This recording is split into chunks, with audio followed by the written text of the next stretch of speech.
Dredd. Stallone who?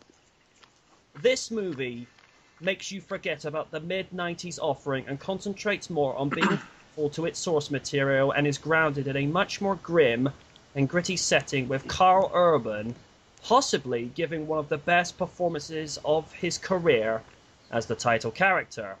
Olivia Thirlby does exceptionally well as Judge Anderson as the psychic mutant whose performance is being evaluated by Dredd.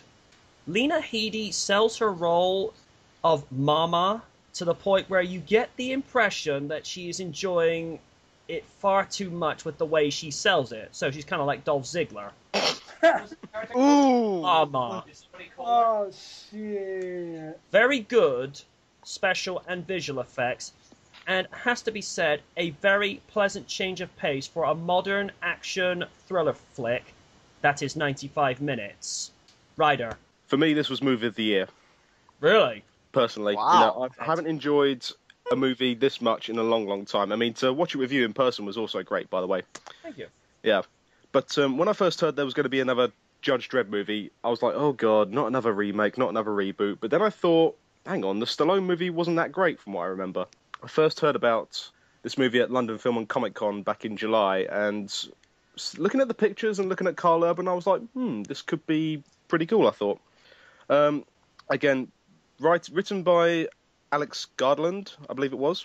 You know, his previous screenplays include 28 Days Later and Sunshine, so Wow. that was a good, again, a good resume to have. Also, Pete Travis, who he also directed Vantage Point, so it had some decent talent behind it already. Carl Urban as Dredd, damn, you know, he sold that part properly. You know, the way he was speaking as well, it wasn't too grouchy, not like Christian Bale. It was, you know, you could clearly, it was more like Clint Eastwood. Yeah, very sort of dark and very sort of low and understandable. And the thing that really sold it for me was the fact that the helmet never came off. That You is never the saw one, his face. That Yeah. was the one major flaw with the Stallone movie. It as you was, said. exactly. You know, and for Carl Urban, I can't fault him. You know, fantastic performance. Olivia Thirlby as Anderson. I think we're going to see more of her in Hollywood as the years go on. You know, promising young actress. You know, I think as we watched it, she was going on her own personal journey. You know, she starts off very naive to begin with, but then becomes, she comes, you know, more into her own by the end of the movie. Mm-hmm. Lena Headey, again, flawless. You know, we've seen her from Game of Thrones and Sarah Connor Chronicles. You know, fantastic actress and, Absolutely. you know, real good badass, no doubt. Oh, yeah. Yeah. It was also good that the future element was played down a lot because it looked more rugged. It didn't look... I mean, there was sort of future tech in there, but it still looked like what it would do today, except with, you know, obviously bigger buildings, you know, much bigger landscape. But, you know, the fact that the futuristic angle was toned down really helped it.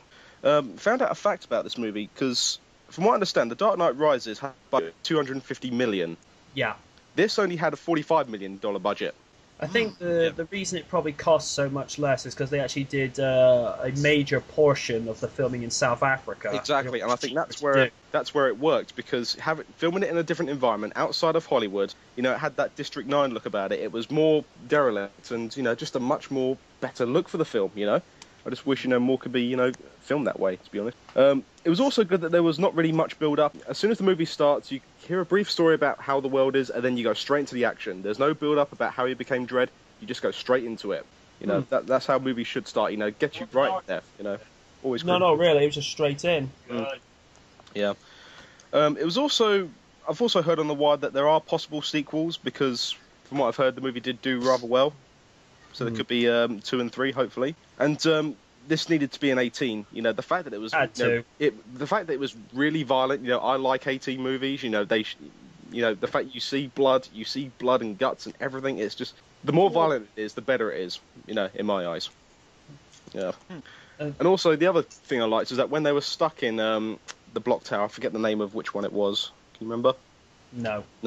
You know, it also had that sort of feeling of the PS2 game Manhunt, the fact that everyone was after him. You know, there was kind of like a price on Dredd's head. As soon as you see him, you freaking kill him. You know, and the way it was all sort of followed by CCTV and, you know, had that sort of, you know, weird look that thing, you know, is the next baddie around the corner? Is he going to come, you know? But it was just a really solid, violent movie, which is what I like, you know? It's junk food for the brain, as we say. Yeah. well, not often, but really can't fault it. Movie of the year in my eyes, and I can't wait. I still haven't got it on Blu-ray yet. I don't think it's out until early January. No. Yeah. So I can't get that for Christmas, unfortunately.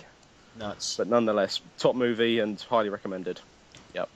The one thing I found Carl also did well is Dredd's signature line. He only said it once. Yep. But when he said it, it's so subtle. Yes. And so, in a very low tone of voice, it's just like, Mama's not the law, I am the law. Just says it so quietly. Wait. So you mean he's not doing that stupid show? No, far from it. Not even close. You can actually understand him. Oh, fuck, I need to see this. Oh, you need to Right, watch I got it on pre-order. Get it on pre-order. Watch it with MJ Random. You'll love it. Well, then again, another episode for reaction and review. That's perfect. Which brings... Now, does anybody have anything to contribute to Dredd before I move on to the next subject? Never saw it. Didn't look interesting to me. No. Didn't know. I didn't Didn't see know it what it either, was. sadly. Didn't know Alright. what it was until Helsing 920 covered it. I'll watch it next year. And speaking of... Well, I hadn't got mine yet. Oh, you saw it as well, 92.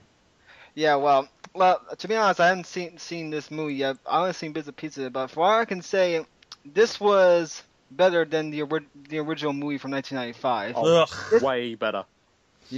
Yeah, and this shows an example of how remakes should be. Yes. Why not remake the bad movies and make them even better? And Exactly. This proves to be a good example of that. And I think Carlin was hands down the best Dredd ever.